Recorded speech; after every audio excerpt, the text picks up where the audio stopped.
Os puntos de atención continuada, os chamados PAC, van a abrir tamén os sábados pola mañá. É unha das iniciativas impulsadas pola Consellería de Sanidade e que chega tras o acordo que acadaron cos médicos para poñer fin á folga en atención primaria. Un home de 82 anos, veciño de Laza, faleceu en Vilar de Barrio ao precipitarse o seu todoterreo e un remolque uns 200 metros por unha ladeira.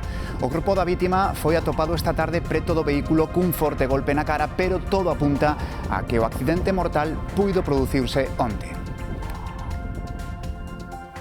E esta imaxe tan tenra que están vendo é a mellor fotografía de bebés de toda España. Foi captada aquí, en Galicia. A protagonista é Emma, unha meniña de tan só 12 días. A fotógrafa que captou esta escena tan delicada ten o seu estudio no rural e conseguiu impoñerse a máis de 500 competidores. En breve coñecemos a todas as protagonistas. Boas noites, comezamos. Os nenos galegos de 12 anos van recibir unha dose de reforzo da vacina contra o meningococo B, a bacteria que causa infeccións como a meningite. A sanidade galega aumenta a protección ante os gromos que se están a producir noutros lugares do mundo como o sur de Inglaterra e tamén con casos illados xa aquí en España. Imos introducir unha nova vacina frente ao meningococo B que se vai a administrar a todos os nenos e nenas galegas cando teñan 12 anos. E os nenos e nenas galegas cunha sanidade pública de calidade serán os mellor protegidos do mundo. Os puntos de atención continuada van poder funcionar os sábados pola mañá. Sanidade ultima a normativa para facelo posible.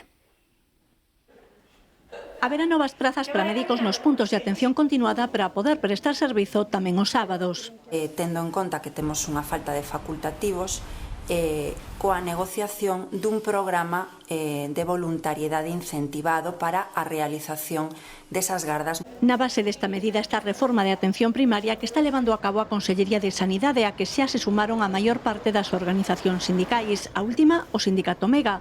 Os centros de atención primaria recuperan a súa actividade asistencial tras dos últimos paros. Yo tenía una cita y nada, vine, me atendieron, me dieron la información. Empezar, un poquito a trabajar sobre esas listas de moras que se crearon durante la huelga. O compromiso é reducir a axenda diaria a 30 pacientes por médico antes de finais de xuño e habilitar un sistema de atención á sobredemanda. Son un marco xeral de funcionamiento e de reforma da maneira de traballar de atención primaria, pois non ten sentido. O sea, con esa medida exclusivamente non ganas nada, ganas con a reforma total.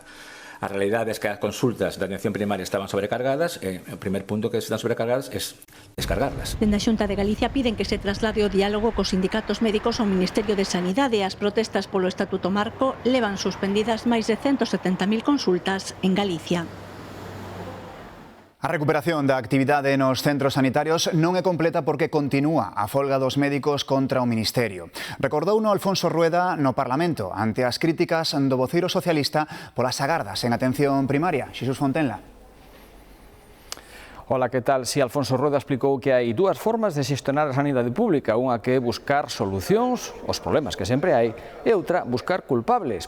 Nesa primeira opción situou a Xunta de Galicia que soubo negociar cos sindicatos para rematar onte mesmo con esa folga que mantiñan contra os Sergas. Da segunda opción política, di que bo representante o Ministerio de Sanidade que leva 2 meses sen falar, sen sentarse a negociar cos sindicatos médicos que manteñen a folga en toda España. Pro voceiro socialista, o aumento das listas de espera en atención primaria en Galicia pouco ten que ver coas convocatorias de folgas. Para Gómez Besteiro, as listas de espera en primaria teñen que ver cunha mala xestión dos recursos e non coas folgas dos profesionais. O digo para evitar xa as justificacións de a culpa é de Pedro Sánchez, 2, a culpa é da folga sanitaria. A folga contra os Sergas rematou onte logo de varias negociacións, pero a Xunta de Alfonso Rueda non pode facer nada ante a folga de médicos en toda España contra o Ministerio de Sanidade. Señor Besteiro, di que ven aquí a defender os pacientes.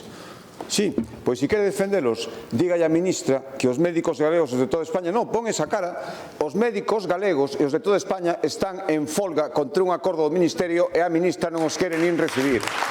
Na sesión de control, a voceira nacionalista acusou a Xunta de pasividade ante a alza de prezos provocada pola guerra en Oriente Medio. Vostede segue aquí cruzado de brazos e botando balóns fora, que supoño que é o que virá facer unha vez máis a esta sesión de control. Rueda respondeu cunha medida que aprobará o próximo luns, 150 millóns de euros para os sectores máis afectados pola guerra. Levaremos un plan de máis de 150 millóns de euros para atender os sectores, especialmente os sectores industriais que crean emprego, que peor están pasando para sumalo ese escudo social que pagan os galegos.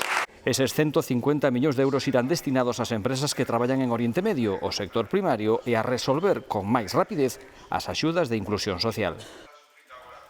A plataforma en defensa do tren concentrouse en Ourense para reclamar máis paradas na estación da Gudiña.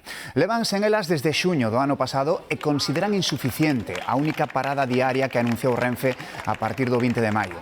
Queren poder ir e volver de Madrid no mesmo día. A protesta diante da subdelegación en Ourense acudiron representantes de todos os partidos políticos, especialmente alcaldes das comarcas afectadas, A Limia, Monterrey e Valdeorras. O xuíz Luís Villares, exlíder de En Marea, non vai xulgar xa os recursos contra os parques eólicos no Tribunal Superior de Xustiza de Galicia. A presidenta dese órgano entende que o seu pasado político compromete a súa imaxe de imparcialidade. Tanto a patronal como os sindicatos cuestionaron estes anos sentenzas nas que participou Villares e que paralizaron proxectos en marcha.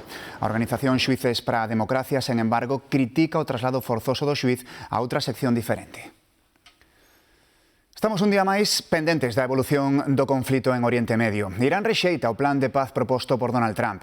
O documento de 15 puntos inclúe a renuncia iraniana ao seu programa nuclear. Teherán dixo que as demandas de Washington son excesivas e respondeu ca súa propia proposta, que prevé desde o cobro de indemnizacións ata a garantía da soberanía iraniana sobre o Estreito de Hormuz. Segundo algunhas fontes, os dous belixerantes estarían preparando negociacións directas esta mesma semana en Pakistán. Sobre o terreo, Irán atacou hoxe a principal central eléctrica israelí, mentres que Netanyahu asegurou que, a pesar das negociacións, a guerra segue en pleno apoxeo. Un escenario internacional que leva a Europa a pisar o acelerador en defensa. Bruxelas presentou hoxe un novo plan de resposta rápida para axilizar a innovación militar en 3 anos. María. Si, a Comisión Europea quere cambiar a forma de facer defensa máis rápida e máis tecnolóxica. Co programa Agile en galego mobiliza 115 millóns de euros para que novas ideas pasen do laboratorio a uso militar en meses e non en anos. Así, as axudas tramitaránse en só 4 meses e financiarán ata 30 proxectos. O foco está en tecnoloxías como a inteligencia artificial, drones ou a computación cuántica, implicando sobre todo a pequenas e medianas empresas. Europa busca adaptarse a unha nova realidade de guerra, onde a velocidade tecnolóxica marca a diferenza. Non quere quedar atrás fronte a potencias como os Estados Unidos, a China ou Rusia. Tamén en España a situación en Irán centra o debate político. A comparecencia de Pedro Sánchez para dar conta das medidas anticrise no Congreso converteuse nunha alegación ou non á guerra, recuperando mesmo a figura de José María Aznar. No a la guerra. Sánchez recupera o eslogan contra a guerra de Irak de 2003, aínda que o escenario agora en Irán é diferente. Nun mes de conflito, as empresas españolas perderon 100.000 millóns de euros. Estamos en algo mucho peor. Esto es un desastre absoluto. O líder do PP adapta o lema. No a la guerra y no a usted. Choque no Congreso, Sánchez acusa a oposición de calar ante a guerra. Es un acto de cobardía y de complicidad. E Feijóo retruca. La propaganda iraní estampa tu cara en misiles de guerra. No sabe usted poner a Huelva en el mapa, pero sí sabe dónde están las armas nucleares en Irán. Usted no es capaz de reabrir la línea Málaga-Madrid del AVE, pero usted sabe cómo hay que reabrir el estrecho de Hormuz. Discrepan tamén no decreto de axudas que se vota este xoves. Non é suficiente. Tamén Junts cree que non é suficiente, pero aínda así, se non hai sorpresa, votarán a favor e o decreto sairá adiante. Si ameazan con tombar o outro de vivenda, e Esquerra pregúntase. ¿Alguna de sus señorías de Junts tiene una empresa inmobiliaria? No. Sí. E tamén Sumar arremete contra a postura de Junts.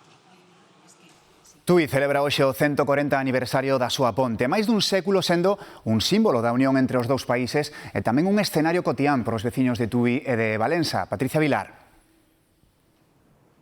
Sí, un 25 de marzo como hoxe, pero en 1886 inaugurábase a ponte internacional entre Tui e Valença, a primeira que se construía sobre o río Miño, que ata daquela só se podía atravesar en barca. Hoxe en día convertida nunha xoia arquitectónica, naquel momento supuxo todo un desafío técnico.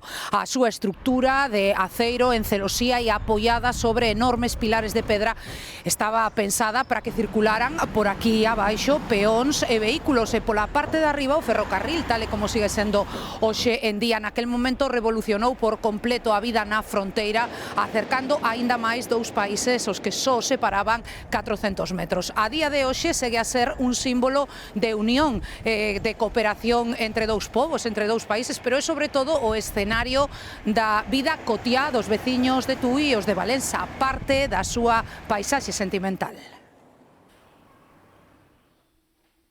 Grazas, Patricia. Primeira xuntanza da presidenta da Deputación de Lugo, Carmela López, ca Xunta de Galicia tras a marcha de José Tomé. Gloria Varela. Sí, foi precisamente iso, unha primeira toma de contacto que ambas as dúas administracións cualificaron de frutífera e construtiva. A presidenta da Deputación de Lugo trasladoulle ao presidente da Xunta un decálogo de asuntos entre os que destacan a reforma da Lei da Administración Local, a sanidade, a educación, a vivenda, a industria ou a mobilidade e as infraestructuras na provincia lucense. Xunta e Deputación acordaron volver a reunirse nas vindeiras semanas para seguir avanzando, aseguraron, nestas materias en beneficio dos lucenses. Vou tranquila, a verdade, e contenta, con ganas de seguir traballando.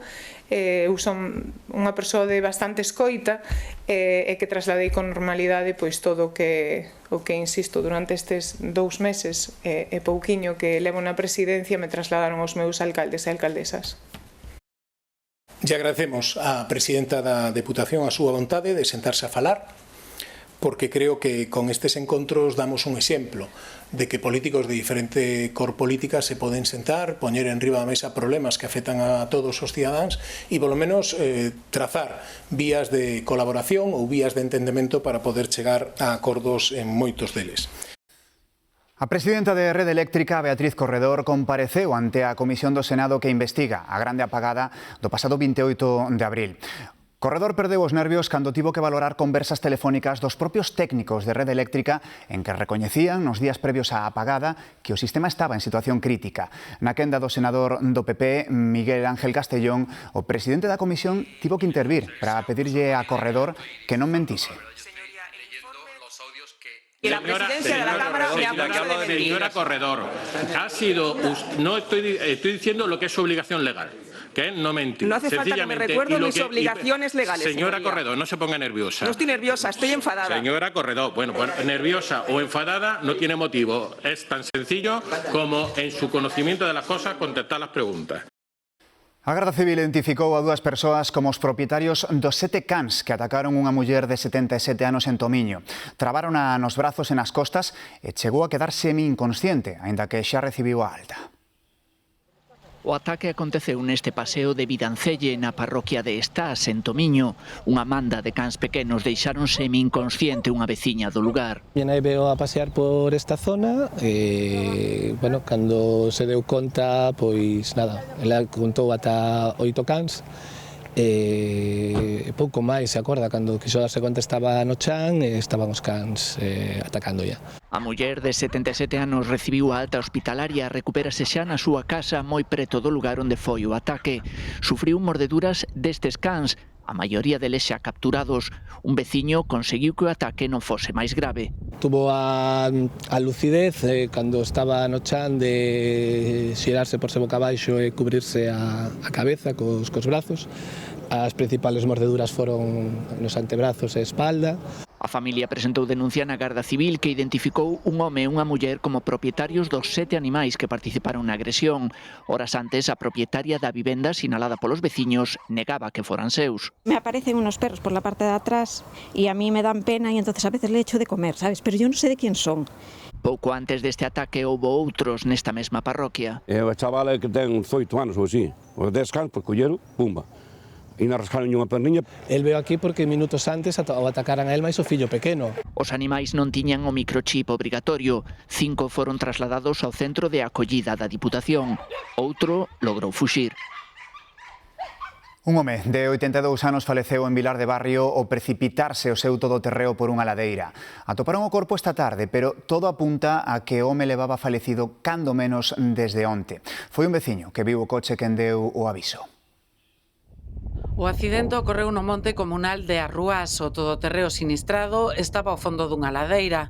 Foi un veciño que ia cara ao traballo o que deu a voz de alarma. A vítima, un home de 82 anos, veciño da alberguería, estaba xa falecido a uns metros do vehículo.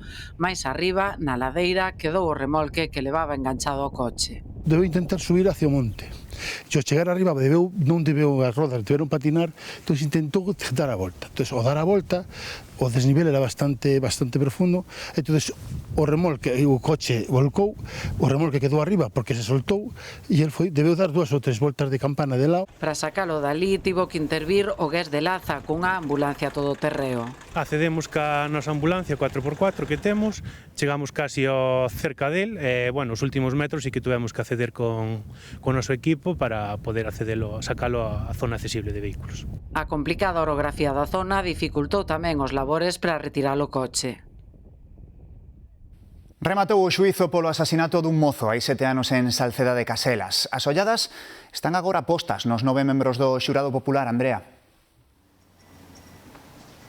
Sí, efectivamente, será mañá xoves cando o xurado popular comece a deliberar e agora a familia da vítima agarda un veredicto de culpabilidade polas numerosas probas que hai contra o acusado, como a localización do seu teléfono móvil, a aparición da súa sangue ou as numerosas testemunhas. Onte, durante a súa intervención, o acusado declarouse inocente, dixo que non lembraba se estivera o día dos feitos en Salceda de Caselas e que tampouco se lembraba do pub ás portas do cal sucederon estes feitos. Tanto a Fiscalía como a acusación piden para él a máxima pena, 25 anos de cadea por asasinato con alevosía e indemnizacións de máis de 300.000 euros para os familiares da vítima. Mentres tanto, a defensa pide a libre absolución.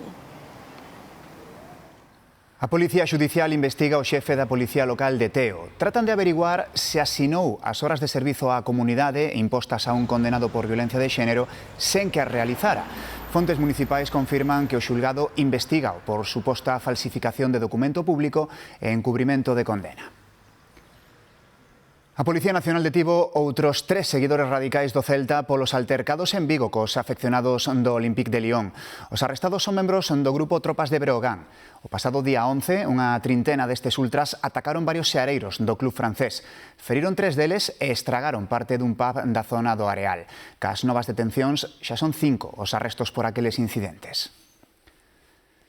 En calquera outro sitio sería unha imaxe insólita, pero en Ourense case empeza a ser habitual ver coches atrancados nas escaleiras das Mercedes. Volveu pasar esta noite, disque por culpa do GPS. Pasaba por aquí, pola calle, vino aí no segundo peldaño das escaleiras. Era un Mercedes que, como atraído pola praza do mesmo nome, tentou baixar por onde non debía. O coche chegaba ata esta liña, estaban as rodas dianteiras aquí apoiadas, e tamén tocaba co baixo no primeiro. Contra medianoite, ante a tardanza do guindastre, os ocupantes decidiron recorrer a lexión estranxeira. Entón empezaron a chamar, empezaron a vir portugueses, e chegaron aquí como 8 ou 9, e empezaban a decir 2.000 kilos, empuxámolo. Levantaron en aire, le metieron una cosa debajo de la rueda para levantar el coche, y a la segunda, con los patinazos se levantó, lo consiguieron. Non é a primeira vez que un coche acaba trancado nas escaleiras das Mercedes. Circula a teoría do navegador. Supoño que será un fallo polo do GPS que xa tiña pasado en outros sitios e tal, que se ve moito no TikTok e por aí. Igual o GPS ou se despistou ou non lle fixo facer a curva. So GPS, por circunstancias que te mando o GPS por aí, chegar cerca de aí a esas escaleiras. Tamén bastaba con ver este sinal de prohibido o paso para evitar o que, despois de todo, quedou en anécdota. Afundido fronte ás costas galegas, o galeón Regazona leva máis de 4 séculos dormindo no fondo do mar. Trátase dun dos buques máis grandes da coñecida como a Armada Invencible. Foi a pique no ano 1588, co seu impoñente tamaño e os seus 32 canóns de bronce. Os seus restos están a ser buscados na Enseada de Cariño, a través dunha campaña impulsada pola Xunta, a Policía Autonómica e a Unidade de Mergullo da Armada en Ferrol. Na área do Golfo Ártabro buscan restos de barcos afundidos do patrimonio cultural esquecido debaixo da auga. E saltamos a terras do Mediterráneo para contemplar un espectáculo natural que aflora cada ano por esta época. Estamos na rexión de Murcia, é a floración de Cieza, todo un espectáculo con sabor a primavera. Os campos de frutais cóbrense de cores grazas a millóns de flores. Estas árbores de pexegueiros e amendoeiras ofrecen durante semanas unhas paisaxes que parecen sacadas de pinturas. Cóntanse por milleiros os visitantes que adoitan a chegarse a Cieza entre febreiro e marzo para gozar deste agasallo, sexa cámara en man ou simplemente paseando. E máis adiante virá outro agasallo, a froita de oso que dan estas árbores. A mellor fotografía de bebés acabados de nacer de España en 2025 fíxose nun estudo de Guntín. Dúas profesionais especializadas en retratar bebés neste pequeno concello rural do interior de Lugo gañaron o certame que convoca anualmente a Federación Española de Fotógrafos. Amanda Pérez e Raquel Lamas teñen o seu estudo de fotografía en Guntín e están especializadas en retratar bebés. Con esta fotografía de Emma, unha meniña de 12 días de vida, Raquel gañou o primeiro premio no certame que convoca a Federación Española de Fotógrafos. É un corazón, é un bebé que está dormido e ten como unha teliña que fai forma de corazón. E creo que foi un pouco o conxunto de todo, da luz, da técnica, o encuadre e o que transmite a foto. Facer a fotografía premiada levoulles 2 horas e media, bastante pouco porque para este tipo de fotos de bebés son normais sesións de ata 4 horas. Pola experiencia destas profesionais, aquí a técnica non é o máis importante. Formáronse especificamente no manexo de bebés, que é o máis difícil do traballo. Esa formación, para transmitir tranquilidade tamén aos pais, é o máis importante. E estar no rural non lle supón atrancos case ao revés. Temos todo por cita previa, temos toda esa calma que permite non ter aberto un local, un espacio para aparcar moi cómodo, é un local moi grande, na verdade. No concurso que gañou este estudo de Guntín participaron máis de 500 fotógrafos de toda España. Amanda e Raquel fan unhas 60 sesións fotográficas con bebés ao ano. Sacho ou legón? Hai uns días no Land Rover tiveron unha animada discrepancia sobre como se chama esta ferramenta que ten esta muller. Vexan. ¿Cómo llamáis aquí a la herramienta de aperos que lleva sacho, la paisana? ¿no? El guayeque. Un sacho. El ¿no? guayeque. ¿O qué? Lijón. Cada uno decís una cosa. Mi abuela, La fesoria. Un sacho. é un lijón de toda a vida. Que lijón? Ese é un sacho. Ese é un sacho. O lijón é alargado. A me decir ti como é un lijón, que nunca viste un lijón na tua vida. Eso é un sacho. Ese é un lijón. Patricia e Robert chamaronlle Sacho e Eva dicía que era un legón. Compañeiros, que pasa? Vaya discusión, ¿eh? Sí, un pouquiño. ¿Sabes qué pasa? Estamos igual que estábamos. Totalmente. Seguimos sin idea de que é un sacho, que é un sacho, que é un lijón. E seguimos cas mismas poucas ganas de collelos e traballar. No, bueno, sí, non. Non vos preocupedes. A verdade é esa. Non vos preocupedes, porque a traballar non vamos tampouco de servizos informativos, pero a resolver a dúbida, sí. Aquí falamos cun especialista, con Rubén Iglesias, un profesional do sector da ferramenta do agro, e esta é a solución do debate. Sacho ou legón? A ver. E o que hai na foto? Agora, o que hai na foto, para min, é unha sacha cuadrada. Vale? Eu vou na diferenciar así, porque se a mí me din sacha cuadrada, eu voume directamente a unha sacha cuadrada. Se me din sacha normal, eu o que me vou é a isto, e se me din un sacho, eu o que me vou é a isto. E un legón? E un legón podría ser máis ben este, ainda que o legón para min é o de poñer as patacas de toda a vida, que sería unha sacha ben grande, incluso máis que esta. Vaya compañeiros que non teñan razón ningún. No. Por eso se chama, por eso vos chamades servicios informativos, Eso porque es. informa. Aquí estamos. Ben feito. Ahí está. Bueno, pero Xa non o vamos a olvidar. Aí quedan estes discutindo se Sacha, se Sacho, se Legón, se Lijón. Nos temos que marchar. A ver se non comeza o programa. Aínda están así, Ale. Ata mañá.